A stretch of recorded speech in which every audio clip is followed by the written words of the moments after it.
I don't know, confidence, I guess. We work on it in practice a lot. It's kind of like a joke, like, oh, we always do picks, and like we don't pick people off. But I guess that showed tonight. So How amped were you to take the ball tonight?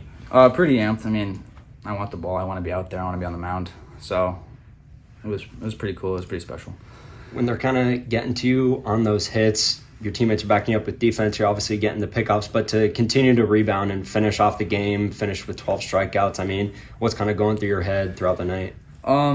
Yeah, it's just when I throw, I know I have an all-star defense behind me. I got 3 good outfielders, 4 good infielders, and I know that I don't have to strike everyone out. I can get ground outs and pop flies, and any way to get them out, just get them out because I have that defense behind me. Did you give yourself a minute to just take a look around? You're pitching at a minor league stadium and just give yourself that opportunity to kind of let it all sink in? Yeah, about every inning, I think. I'll go out to the mound and take the ball, and after warm-up pitches and Raid would throw down, it was just kind of like look around like, wow, this is legit. This is pretty special, and not everyone gets to do this. And you end up with the same amount of hits that you do pickoffs today. What was were you kind of seeing it in the box and to get those hits for your team? Yeah, it's going to the plate. My approach is just hit it hard because make them make the outs. So, I mean, I thought I did just that. A few of my hits were bloops, but I mean, that's what it took.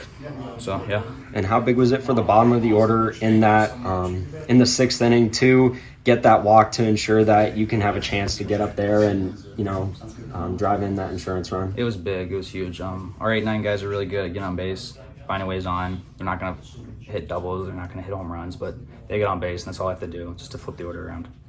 I mean, giving up that run in the first, you really just want to answer back, get some of that momentum back to your team. So I was just sitting fastball, and I wanted to drive something up the middle and keep my approach and just do what I can, hit the ball hard. Like I asked Bleak, he took a second to take a look around tonight. You had a good vantage point from center. Were you able to kind of take a look around tonight? Yeah, there's lots of downtime out there, so you got lots of time to look around, and didn't get much action tonight, so it was pretty cool looking around. For you to be a senior on this team, you guys, you've never been able to experience something like this. How big was it how exciting was it for you to deliver for your team and in such a close game? I mean, it was awesome. You always want to be the guy to come through, and senior year, it's really special to get to do that at the state tournament and play with your friends for the last time. So yeah, it was really special. What's it mean for you guys to be in the semis? It's awesome. It's the goal you work for all year. You just want to keep winning as long as you can. Eventually, you want to get to that championship, but you got to get to the semis first. So, I mean, it's really cool to get there.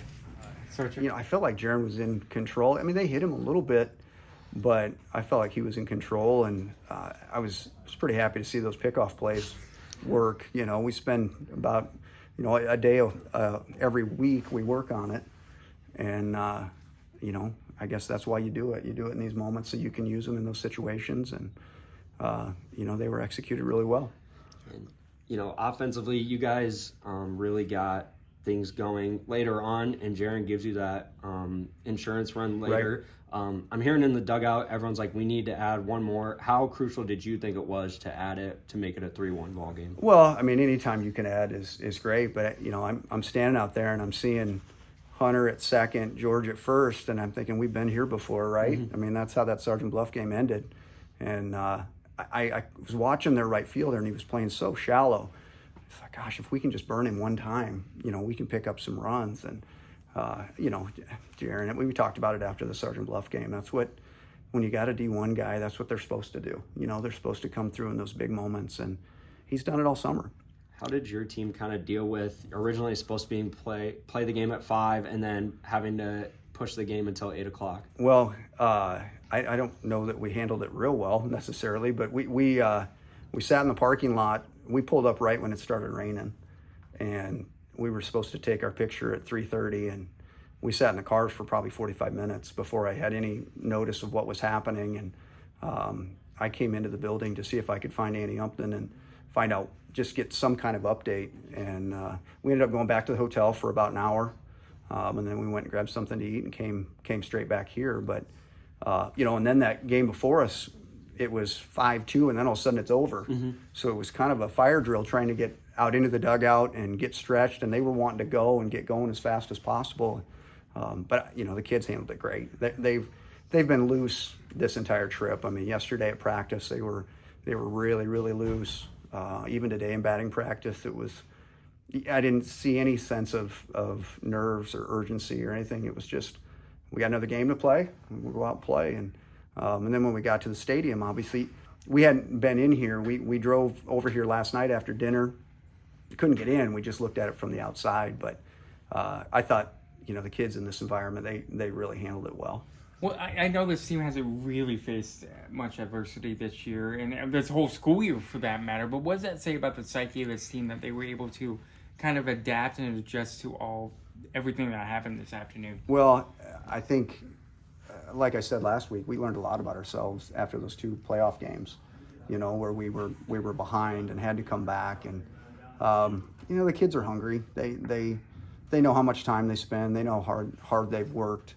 Particularly these 2. These guys have spent more time on their game than anybody probably we've ever had.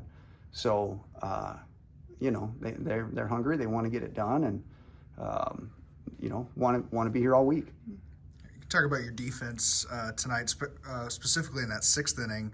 George tracked that ball down. Yeah. It was deep and left. Sean made a nice play up the middle. How big was that for you guys to play solid defense tonight? Well, I mean, that's kind of the key for us when we're pitching well, play good defense, and it got away from us there a little bit. We had a couple balls sneak through, but again, the guys are trying to make plays, and that's, we've told them all summer that, if you're going to make an error, let's do it being aggressive. And but yeah, George's play, that was phenomenal.